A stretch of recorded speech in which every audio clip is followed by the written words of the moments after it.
2018년을 기점으로 미국의 대아시아 안보 및 군사전략은 바뀐다. 기존의 태평양 사령부를 인도 태평양 사령부로 명칭을 개편하는데 인도양까지 범위에 넣어 깊숙이 아시아로 진입하여 들어온다. 목적은 바로 중국의 뒤통수, 인도, 즉 인도양 해양제해권에 넣기 위해서였다. 이는 완벽하게 중국을 태평양부터 인도양까지 묶어버리는 인도태평양 사령부, 즉 인도페이컴의 목표가 된다. 그런데 작년 2020년 코로나 사태가 터지고 트럼프는 경로한다. 중국의 어떤 드라이가 방금 수십만 명을 죽인 바이러스에 대해 중국을 제외한 모든 나라들을 비난하는 성명을 발표했다. 이 오르가닉의 코로나 바이러스로 인한 전 세계적 대규모 사회성을 저지른 것이 다름 아닌 중국의 무능이라는 것을 설명 좀 해라. 이 코로나 바이러스 사태로 세계는 더욱 곤두서며 자국 이익을 최우선시하는 경향이 짙어지고 있다. 또한 이후 포스트 코로나 바이러스 시대에도 과거와는 다른 더욱 냉혹한 신냉전 시대가 격화될 것으로 보인다. 현재의 대만에 대한 중국의 지속적인 침략과 압박, 이를 막기 위해 최근 영국 퀸 엘리자베스 항모뿐 아니라 인도 독일의 군함 함정이 남중국해로 들어오는 것이 그런 현상의 일부다. 따라서 미국이 인도 태평양 사령부를 2018년이 아니라 더 늦추어 2020년 이후 설치했다면 중국의 반발은 더 컸을지도 모른다. 그러므로 2018년 인도 태평양 사령부를 설치한 것은 시기적으로 유효했다는 말이다.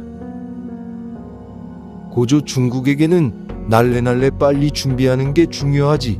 세계가 획획 돌아가서 지 맘대로 변화되는데 꾸물럭거리다간 일 없음매. 신냉전 시대는 어떻게 열리고 있을까?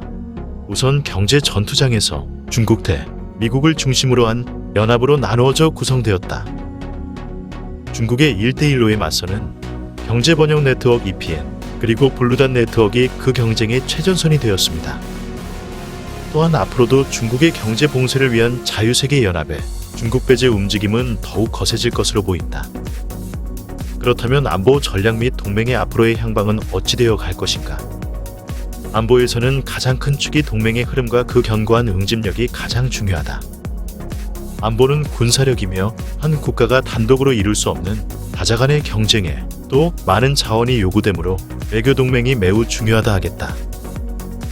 따라서 안보는 동맹과의 군사력 협력의 방향성을 설정하여 미래의 지속성장을 보장하는 국가의 핵심 아젠다라고 할 수 있다. 우선 미국의 국가 전략을 알아보도록 하자. 미국의 오랜 외교 전략은 자유주의 전파였다. 프리덤의 세계.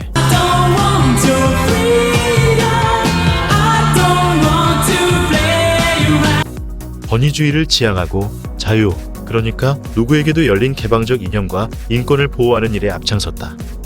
그런 이유로 이에 동의한 세계 모든 나라가 올바른 길이라 믿은 것이고, 그래서 미국의 동맹국들은 늘어갔던 것이다. 이에 반발하는 중동, 이슬람과 같은 종교국가, 사회주의 공산주의를 따랐던 국가들, 즉 러시아, 중국 등은 여기에 들어갈 수가 없었고, 이렇게 선과 악이라는 구도, 즉 악의 무리를 선정함으로 인해 모든 나머지 중견 국가들이 속속 계속해서 미국이 구성한 커다란 저스티스 리그에 들어온 것이다. 미국은 또한 무역 및 경제에서 다자주의를 지향하여 큰 규범을 만들고 공정하게 회원국들이 거래할 수 있는 다자주의 또는 다른 말로 다국주의를 선도하였다. 어미 잠깐! 말도 빠르고 어려운 말도 막 하고 아니 다자주의가 무엇이라? 다자주의란 영어로는 멀티레터럴리즘, 무슨 말이냐 하면 무역이나 국제 문제에서 3개 이상의 여러 나라가 참여해서 공동으로 문제를 해결하자는 뜻이고, 일방적으로 하지 말고 협력적으로 해결해 간다. 요렇게 아시면 됩니다. 이러한 미국의 소프트웨어, 즉 이념적 이데올로기는 건전하며 투명한 인류 전진의 밑거름이자 지구라는 세계의 커다란 플랫폼이 되었다. 그런데 지금 이런 구조를 바꾼다면 웬만한 유럽의 중견국뿐 아니라 조그만 섬나라도 반발할 것이다. 반드시 이미 익숙해져서가 아니다. 그보다는 그 개념적 선의의 뜻을 모든 사람들이 긍정적 방향으로 인식해서다. 그런데 중국은 그러하질 못하다. 아직도 중국과 몇몇 아시아 나라에서 흔히 가지는 민족주의에 빠진 개념으로 일방주의를 들이밀기 때문이다. 무슨 말인지 풀어서 해주면 중국이 주장하는 중국몽, 그 중국몽이란 개념을 안보라는 판에서 적용하자면 일방적으로 중화주의라는 중공의 큰 꿈에 또 중국 민족에게 전부 굴복하라는 것이며 그를 위해 중공은 1대1로를 들고 나온 것이다.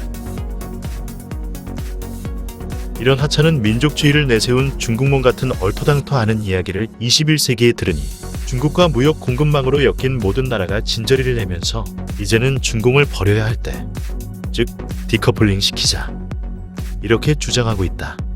무슨 말이냐 하면 중국과 어울리거나 거래를 하지 말고 같이 동조를 하지 말고 중국을 제외한 안정적 경제 틀을 만들어서 중국을 얼른 제외시키는 것을 서둘러야 한다는 것이다.